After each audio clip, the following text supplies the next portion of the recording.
दोस्तों गिरी ट्यूटोरियल्स ये प्लेटफॉर्म हमेशा यूनिक वीडियो आपको प्रोवाइड करता है, वो स्टूडेंट के प्रॉब्लम को समझता है। दोस्तों ये वीडियो देखने के बाद आप इस वीडियो के नीचे कमेंट करना, क्योंकि ये स्पेशल वीडियो दोस्तों मेरे कुछ इजी ट्रिक्स हैं वर्ड प्रॉब्लम को लेके, जो लगातार स्टूडेंट के बहुत बड़े प्रॉब्लम्स बन के हैं। और दोस्तों आज जो मेरा सेशन होने वाला है, आज मैं फिर से हॉट क्वेश्चन के ऊपर सेशन लेने वाला हूं ज्योमेट्री का। तो उसका लिंक मैं आपको दे रहा हूं, ज्ञात से आपको सभी को उस सेशन से जुड़ना है। और कल आप चाहते हो कि मॉर्निंग में मैं साइंस 2 का एक ही बार में पूरा का पूरा 10 के 10 लेसन का सेशन ले लूं, तो अगर आप बोलोगे तो कल हो जाए। तो नीचे अगर कम से कम दोस्तों 3000 कमेंट है, 4 दिखा दिया है, 3000 अगर कमेंट है तो जरूर कल का सेशन मैं करवा दूंगा, शाम तक वो कल का सेशन लग जाएगा। तो फटाफट नीचे कमेंट होना चाहिए 3000 कमेंट। अब देखो दोस्तों, सबसे अच्छा देखो, वर्ड प्रॉब्लम एक ऐसा प्रॉब्लम है जहां पे मैक्सिमम अगर आप देखोगे तो अलजेब्रा के अंदर इसका यूज होता है, ज्योमेट्री में कभी कभार यूज होता है, बट कुछ ऐसे टर्म्स हैं जो मैं आपको अगर बता दूं तो वर्ड प्रॉब्लम में कभी प्रॉब्लम होगा ही नहीं। अगर देखो मैं यहाँ पे आपको बताऊं कि कहीं पे भी अगर दोस्तों सम लिखा है तो इसका मतलब क्या होता है दोस्तों, प्लस, ये आपको पता है। कहीं पे अगर प्रोडक्ट लिखा है, प्रोडक्ट वर्ड प्रॉब्लम में लिखा है तो मल्टीप्लीकेशन। दोस्तों जो आपके हॉट्स क्वेश्चन आते हैं वो सब में हमेशा इस टाइप का एक सम आपको दिखाई देगा। कभी कभी दोनों के दोनों सम ऐसे ही रहेंगे। डिफरेंस मतलब क्या आएगा दोस्तों, माइनस। कॉन्जिगेटिव मतलब क्या होता है दोस्तों, जैसे मैंने एक टर्म लिया एक्स, उसके जस्ट आगे वाला टर्म, उसके जस्ट आगे वाला टर्म, इसको हम क्या बोलते हैं दोस्तों, कॉन्जिगेटिव टर्म्स। तो आएगा आपको 3 कॉन्जिगेटिव टर्म्स, 4 कॉन्जिगेटिव टर्म्स, तो आपको ऐसे ही लेना है। दूसरा आता है दोस्तों कभी कभी इवन कॉन्जिगेटिव टर्म्स। इवन मतलब क्या होता है दोस्तों, जैसे एक्स लिया इवन, उसके बाद डायरेक्ट x+2, डायरेक्ट x+4, ऐसा। अब मुझे आप कमेंट करके बताओ ऑड कॉन्जिगेटिव क्या होता है, अगर आपको पता है तो प्लीज बताना। दोस्तों कहीं पे भी अगर आपको फास्टर आया तो प्लस लोगे, स्लोअर आया तो माइनस, यंगर आया तो माइनस, एल्डर मतलब बड़ा तो प्लस, और अगो आया तो माइनस। अब दोस्तों इसके बाद एक और चीज मैं आपको बताऊं, अरिथमेटिक प्रोग्रेशन में ये टर्म यूज होगा। कहीं पे भी अगर आपको आया find the number, find the number of student sitting in fourth row, तो मतलब डायरेक्ट आपको यहाँ पे टीएन का फॉर्मूला अप्लाई करना है। स्पेसिफिक नंबर फोर्थ रो के बारे में स्पेसिफिक पूछा, या तो आपको ऐसा बोला कि टोटल नंबर ऑफ स्टूडेंट, या बोला टोटल सेविंग, या तो सेविंग वर्ड्स आया, तो हमेशा याद रखना यहाँ पे अपना एसएन का फॉर्मूला लगेगा। हर चीजों का सॉल्यूशन दे रहा हूं दोस्तों, ये देखो पूरा का पूरा पार्ट देख के फिर जाके आप वर्ड प्रॉब्लम सॉल्व करो, आपको पता चलेगा। एटलीस्ट वन हेड, अगर कहीं पे भी अगर समझो एटलीस्ट वन हेड लिखा है, समझो ये हमारा सैंपल स्पेस है, और अगर मुझे एटलीस्ट वन हेड लेना है तो दोस्तों आप बताओ इसका मतलब, एटलीस्ट मतलब कम से कम, उससे आगे आप जा सकते हो। वन हेड मतलब इसमें कम से कम वन हेड होना ही चाहिए, तो वन है, ये एक हेड है। यहां पे भी अगर आप देखोगे दोस्तों इसमें भी एक हेड है, कम से कम एक होना चाहिए। एक से ज्यादा चलेगा, ये भी चलेगा, दो हेड रहेगा तो भी चलेगा, पर ये नहीं चलेगा। एटमोस्ट मतलब क्या होता है दोस्तों, ज्यादा से ज्यादा, मतलब ज्यादा से ज्यादा वन हेड होना चाहिए, उससे ज्यादा नहीं चलेगा।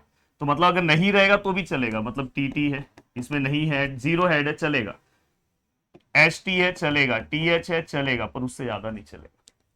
अब यहां तक का पार्ट होने के बाद दोस्तों अगर मैं आगे बढ़ूं तो देखो ये वाला पार्ट आपको दिख रहा है। यहां पे भी देखो फिर से बताओ, इक्वल मतलब क्या होगा दोस्तों, इक्वल का सिंबल, थ्राइस मतलब 3, ट्वाइस मतलब 2, लेस मतलब माइनस, मोर मतलब प्लस, सम मतलब प्लस।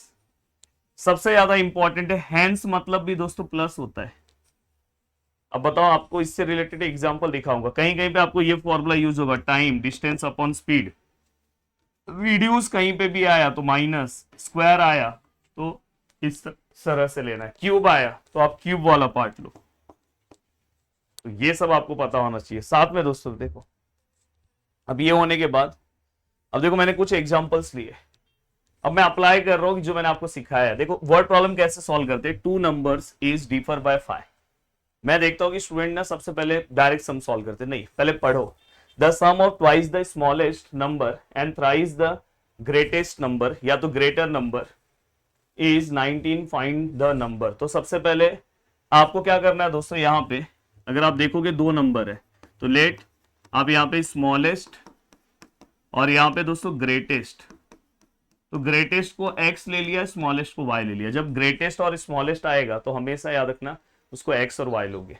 अब यहाँ पे फ्रॉम दी फर्स्ट कंडीशन आप लिखोगे, फ्रॉम दी फर्स्ट कंडीशन। मैं देखो न्यूमेरिकल सॉल्व करने नहीं आया, सम नहीं सॉल्व करूंगा, पर कैसे सम सॉल्व करते हैं वो सिखा रहा हूं, फ्रेम कैसे करते हैं। अब टू नंबर्स डिफर मतलब क्या होता है दोस्तों, माइनस, मतलब बड़ा कौन है x, छोटा कौन है y, माइनस, यहाँ पे क्या है बाय 5, इक्वल टू क्या आएगा दोस्तों 5। हो गया पहला इक्वेशन। अब यहां पे अगर मैं लिखूं from the second condition, from the second condition क्या बोलेगा, द सम, सम मतलब क्या आता है दोस्तों, plus sum twice the smallest, twice the smallest मतलब 2 इंटू वाई, स्मॉलेस्ट को हमने y लिया, and thrice the greater, thrice मतलब 3x, एंड इज मतलब क्या होता है दोस्तों, इक्वल 19, और उसके आगे तो आप सॉल्व कर सकते हो, चलो कमेंट करके इसको सॉल्व करके ही बता दो, फाइंड दी नंबर्स, तो आपको नंबर्स मिल जाएगा। अब देखो दोस्तों ऐसा एक और सम, प्रोडक्ट मतलब क्या होता है दोस्तों, मल्टीप्लीकेशन। अब यहाँ पे Pragati is 2 year ago and 3 year hence, मतलब यहाँ पे एक का ही नाम दिया है, तो बताओ तो ये कौन से लेसन का सम है। यहाँ पे आप एक्स वाई लोगे क्या, age 84, find her present age, बस उसी का हमें प्रेजेंट एज पूछा है, तो प्रेजेंट एज अगर मैं एक्स कंसिडर कर रहा हूँ, तो दोस्तों देखो मैं हमेशा बोला था कि अगो मतलब क्या होता है दोस्तों, अगो मतलब माइनस, अगर आपको भरोसा नहीं है तो आप पीछे जाके देख सकते हो, देखो अगो मतलब माइनस। तो आप अगर समझो ये वाला पार्ट अगर आपको यहाँ पे समझ में आया, ठीक है सर अगो मतलब माइनस होता है, प्रेजेंट एज उसका एक्स है, 2 ईयर्स अगो मतलब यहाँ पे X minus 2, and 3 year hence मतलब यहाँ पे क्या है एक्स 3, हैंस मतलब क्या बोला था मैंने, प्लस पीछे, इज 84, हो गया, आगे सम सॉल्व कर दो। इस तरह से आपको वर्ड प्रॉब्लम को पढ़ना है, इस तरह से सम सॉल्व करना है, आप कितना भी डेंजर सम आ जाए, आपका सम ना दोस्तों इससे ही बना रहेगा, इस पूरे पार्ट से आपका सम बना रहेगा, तो ये चीज का आपको ध्यान रखना है। कैसा लगा आपको मेरा वीडियो, प्लीज हर बच्चा नीचे वीडियो के लिखेगा, और प्लीज अपने दोस्तों तक वीडियो को शेयर करें, और कल का सेशन कौन सा चाहिए, 3000 कमेंट फटाफट कर दो, कल का सेशन लगवा देता हूँ, सुबह 7 बजे आते हैं, जोरदार तरीके से चीजें स्टार्ट करते हैं, बोलो तो कल सुबह 6:30 बजे से ही लेते हैं, अगर आप बोलोगे तो 6:30 से ही स्टार्ट करते हैं, अगर बोलोगे तो 5:30 से ही स्टार्ट कर दूंगा, कल से ही 5:30 से ही स्टार्ट कर देते हैं, सुबह से 5:30 से पूरा साइंस 2 पढ़ना स्टार्ट कर देते हैं, पूरा याद करवा दूंगा 10 के 10 लेसन, नीचे कमेंट में बोलो। जय हिंद दोस्तों।